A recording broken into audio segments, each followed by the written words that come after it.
ভারত ও পাকিস্তান ক্রিকেটের দুই পরাশক। এই দুই দেশ যখন ক্রিকেটের রণাঙ্গনে মুখোমুখি হয় তখন সারা বিশ্ব ক্রিকেট জ্বরে আক্রান্ত হয়। কিন্তু এই দুই দেশের মধ্যে ক্রিকেটে কোন দেশ বেশি শক্তিশালী ভেবে দেখেছেন? দুই দেশের মধ্যে কোন দেশ শক্তিশালী তা জানার জন্য আমাদেরকে পরিসংখ্যানের সাহায্য নিতে হবে। প্রথমেই আসা যাক টেস্ট ক্রিকেটের কথা। সাদা জার্সিতে ভারত ও পাকিস্তান প্রথম মুখোমুখি হয় 1952 সালের 16ই অক্টোবর এবং শেষবার 2007 সালের 8ই ডিসেম্বর। দুই পরাশক্তি টেস্ট ক্রিকেটে এখন অবধি মুখোমুখি হয়েছে 59 বার। তার মধ্যে ভারত জিতেছে 9 বার, পাকিস্তান জিতেছে 12 বার এবং 38টি ম্যাচ ড্র হয়েছে।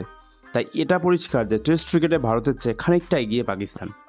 এবার আসা যাক ওডিআই ক্রিকেটের কথায়। ওডিআই ক্রিকেটে দুই দেশ প্রথম মোকাবেলা করে 1978 সালের 1 অক্টোবর কোয়েটার মাটিতে। এখন অবধি দুই দেশ পরস্পরের মোকাবেলা করেছে 136 বার। তার মধ্যে ভারত জিতেছে 58 বার এবং পাকিস্তান জিতেছে 73 বার, অর্থাৎ পাল্লা অনেকটাই ভারী পাকিস্তানের।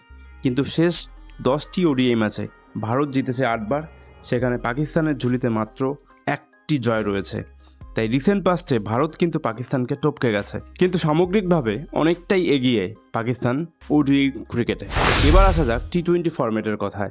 ভারত ও পাকিস্তান এই দুই আর্চ রাইভাল প্রথম টি-20 ক্রিকেটে মোকাবেলা করে 2007 সালের টি-20 ওয়ার্ল্ড কাপে ডারবানের মাটিতে। প্রথম দেখাতে জয় দিয়েই শুরু করে ভারত। এখন অবধি চিরপ্রতিদ্বন্দ্বী এই দুই দেশ টি-20 ফরম্যাটে মোট 16 বার দেখা হয়েছে। তার মধ্যে পাকিস্তান জিতেছে মাত্র 3 বার, সেখানে ভারত জিতেছে 13 বার। পাল্লা অনেকটাই ভারী ভারতের।